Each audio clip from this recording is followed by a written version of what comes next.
Os líderes. Muitos líderes, os pastores e as pastoras hoje, eles trazem um fardo muito grande nas costas, né? O fardo da igreja, o peso da igreja.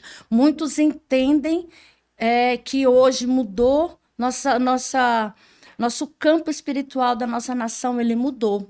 Ele mudou. Então, hoje a nação brasileira está sendo convidada ao ministério apostólico. E muitos que são de outras tradições, eles percebem isso, eles sabem disso. Eles estão mergulhando, mas por causa de algumas convenções não podem, né, expor. Muito pessoal, né? E como é que tira essas pessoas, como você disse, da morte espiritual? Da morte espiritual. É uma oração? Não, não é oração. É realmente uma imersão. Nós temos a imersão Odre Novo. E nessa imersão Odre Novo, o Espírito Santo ele vai ministrando em todas as áreas da vida da pessoa, principalmente a área pessoal. E neste campo, né, neste momento que a gente está fazendo essa imersão, que traz toda a luz, desde o momento da concepção no ventre da mãe. Então, vai trazendo tudo à luz, de acordo com a palavra, vai trazendo tudo à luz até a vida adulta. Vai mostrando o caminho, o Espírito Santo vai revelando, e através de sintomas, nós podemos ver as áreas de atuação dos inimigos, né, do inimigo de nossas almas.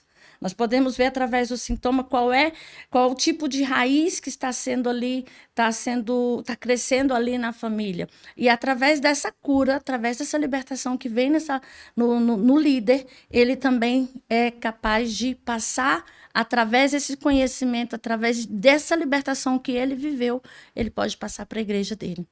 Isso é online? Eu faço online também e o presencial, né? Nós já fizemos presencial, o ano passado nós fizemos 2 ou foi 3 vezes, mas esse ano nós ainda não fizemos presencial, somente online, 2 vezes. De tarde, de noite, no sábado? À noite. À noite. À noite. Uma noite já dá. Nessa semana que vem nós vamos ter na terça e na quarta o imersão. E depois eu não sei qual vai ser a data, porque a gente está se preparando para fazer o presencial. Mas a semana que vem vai ser o online. E você lembra de algum caso? Então você já estava caminhando. Deus te levou para o Ministério de Libertação, mesmo nessas igrejas. Porque eu precisei passar, né? Vamos dizer, Deus, o que você passou já estava ajudando outros. Sim. Você lembra de algum caso nessa época de pessoas, até talvez líder, alguém obreiro, que foi liberto e depois desse processo, a vida dele melhorou? Sim, tem vários casos. Vou contar a minha experiência, como foi. Teve um tempo que eu realmente quis deixar o cajado, abandonar, não queria o chamado, porque houve um tempo que eu me sentia praticamente, não vou dizer morta.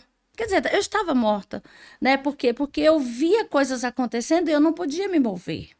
E eu acho que isso dentro das igrejas, tem muitas pessoas que elas são qualificadas pelo Espírito, elas são chamadas a fazer.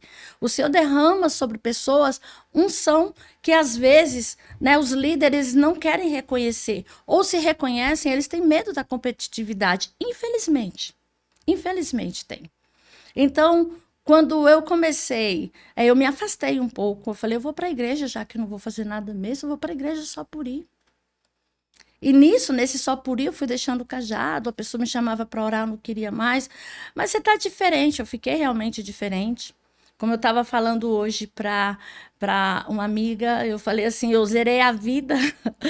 Chegou um tempo que o Senhor, ele me parou e eu fiquei 20 dias de cama mesmo, querendo entender muitos processos na minha vida. E fiquei só o couro e o osso. Não conseguia comer, não estava depressiva, não estava doente, mas eu não tinha força, não tinha energia, o espírito estava apagado e eu sentia o espírito de morte. Então, por muitas perguntas e respostas que o Senhor me deu, ele levantou ali o ministério.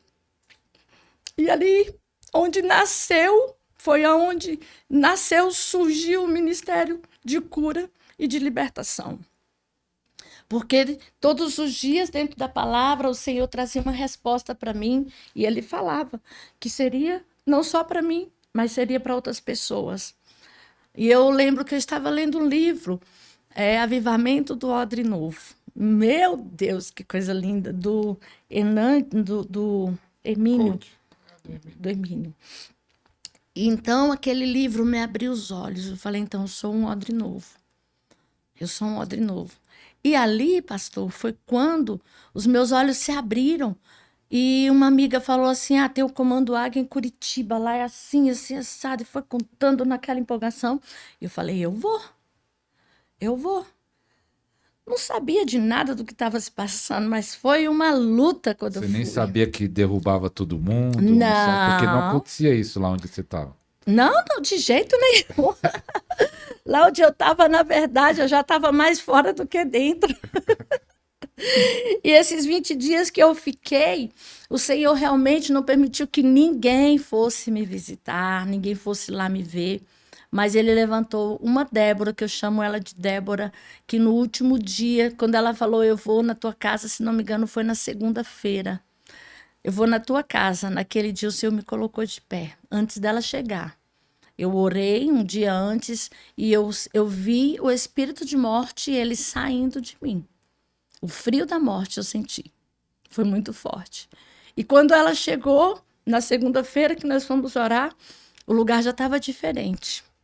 Ali nasceu e nós fizemos ali o nosso primeiro grupo de mulheres, nosso primeiro encontro de mulheres Odre Novo, curadas para curar, dentro da minha casa, dentro da garagem da minha casa. E dali eu falei, é sobre isso. Eu não quero ficar dependente de estruturas, de portas. Não, eu quero viver a igreja de Atos. O Senhor estava falando comigo ali na palavra durante esses dias. Eu não comia, eu não bebia nada, eu não conseguia me mover, mas a palavra ela estava ali me alimentando. Então eu falei, eu quero sim viver a igreja de Atos. Eu não quero saber de estruturas, não tenho nada contra as igrejas. E glória a Deus por isso, nós temos igreja.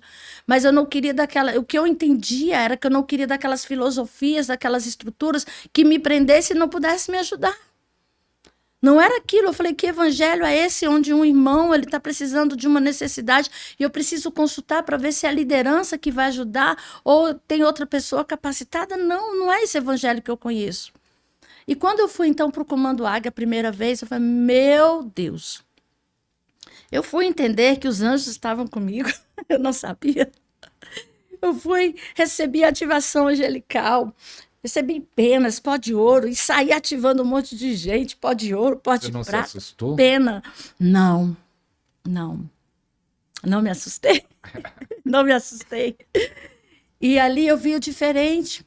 Eu comecei a entender que aquele processo de libertação, conforme eu comecei a caminhar com pessoas que precisavam ser libertas, que nesse processo de libertação, os anjos nos ajudavam muito. Meu Deus, como um facilitador, como a palavra fala, né? Eles estão à nossa disposição. Eles estão junto com a gente, eles são mensageiros enviados, né, para nos servir. E como um facilitador, eu já ministrava com anjos, mas eu não sabia.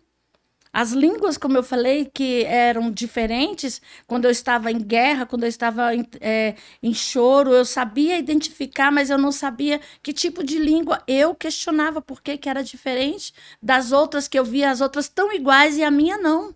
A minha não, e nunca se repetia, não era a mesma.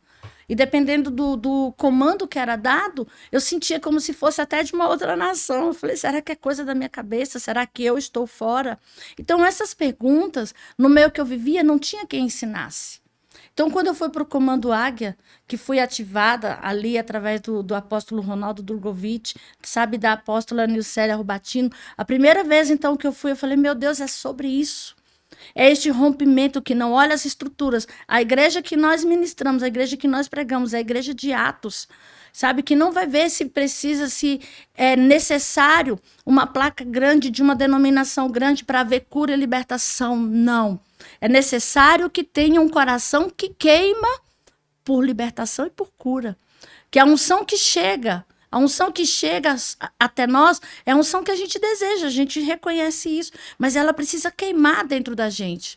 Se você tem medo, se você se acovarda diante de algumas situações de ameaças de Satanás, seus demônios, se você se ameaça, se você se sente ameaçada, eu creio que ainda tem um percurso para que seja liberado o lugar do medo e o lugar, o quê? Da covardia, porque a gente tem um tempo de covardia.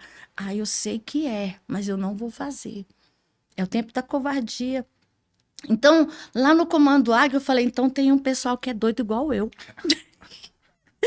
É disso que eu estou falando, Jesus. Não é sobre as paredes, não é sobre os templos. E quando o Senhor me parou, né? Quando o Senhor falou assim, agora você vai parar, vai estudar. Eu fiquei mergulhada 6 meses.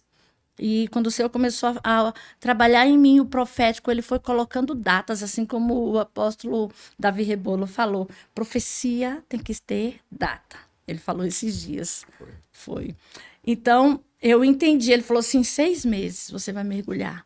E durante a metade desse percurso, foi quando eu comecei, já estava aqui em São Paulo, comecei a caminhar com o apóstolo Cauê Linhares. Nós fomos ao monte e o apóstolo Alexandre falou assim, apóstolo, e me ungiu o apóstolo. E glória a Deus, eu saí rolando aqueles matos ali. 2 meses depois eu fui novamente, que eu sempre vou ao Comando Águia, fui novamente ao Comando Águia e o apóstolo já tinha falado, tem uma confirmação, você já é apóstolo porque o Senhor tem falado comigo mesmo antes de você vir para te ungir. Eu falei, pois então confirme, pastor, fique, apóstolo, fique à vontade. E assim foi. E eu me senti, então, dentro deste campo, deste lugar, dessa seara, que eu queria viver. Sem saber, eu já estava, né, vivendo isso antes, mais quietinha. Mas com essa unção que chegou, que o Senhor permitiu que viesse, foi uma liberação do Senhor. Falar assim, eu te tirei dali, daquele monturo, para que tu faça para outras pessoas. E tão lindo e tão forte que as mesmas estruturas fracas que eu vivi, internas dentro de mim, eu vejo em outras pessoas, consigo identificar através do Espírito Santo. E muito mais além disso. Outros tipos de cativeiros, cativeiros até que eu não passei por eles. E quando a gente vê o peso espiritual, pastor, em pessoas que às vezes foi ungida e não conhece. Por que eu fui ungida? Como eu fui ungida? Para que eu fui? Estão perdidas, sabe essa direção? O que faz um pastor, o que faz um mestre, o que faz um evangelista? Qual a função do profético, do profeta? Qual a função do apóstolo? Pessoas que estão em funções diferentes daquilo que é o desígnio, daquilo que é o chamado. E traz um peso diferente. Traz um peso muito grande para essas pessoas. E eu falei, Senhor, quanta responsabilidade. Mas nem eu sabia que seria tudo isso. Para mim era só o campo da libertação, que para mim já é um presente do Senhor de trabalhar ali. Não é fácil. Não é fácil, porque tem situações que nós procuramos entender aonde está o lugar do confronto, por que aquela pessoa está passando por aqueles confrontos e não conseguimos sair dali. Então tem que orar 1 vez, 2 vezes, 3, para achar, entender qual é o trono. E às vezes algo que não foi declarado nem ali no mapeamento que a gente faz, nem no mapeamento, e aí a gente pede, Espírito Santo, revela, traz o pecado oculto, traz a luz, o pecado que está em oculto. Vai, de repente aparece. E quando você começou a fazer tudo isso, ministrar, o pessoal que te conhecia, vamos dizer, das igrejas, não houve crítica? Muitos nem caminham comigo. Muitos nem caminham comigo. Olha nos stories, olha no grupo. Você pode ver, eu não faço muitas coisas assim no Instagram. Mas o Senhor está falando, né? Falou, cuida da tua página no YouTube, cuida do Instagram. E agora sim, estou movendo, porque até a gente ter a certeza de que você vai fluir ali em determinado lugar, a gente precisa ser consolidada, né? Eu, assim, precisa dessa certeza de que aquilo ali, daquele momento, ser o momento para isso, né? E esses dias nos grupos eu vejo que e nós nos movemos ali, né, conforme o Espírito Santo ele direciona e fala por que não no Insta. Eu vejo que no Instagram, apóstolo, tem muitas pessoas que elas querem sim viver obra, viver sim ministério, viver chamado, mas eu acho que eu não sou uma pessoa preparada para confrontar pessoas que elas acham que o nome é muita coisa. Você entende? Ou o nome, ou o ego. Eu vejo, infelizmente, eu vejo muito isso. Aí eu falo assim, eu não quero entrar neste lugar assim, achando que o eu, ele pode estar ali dentro, porque é uma linha muito tênue dentro do coração para trazer o que? Orgulho, essas coisas todas. Então, assim, eu falo assim, o senhor me prepara. O senhor me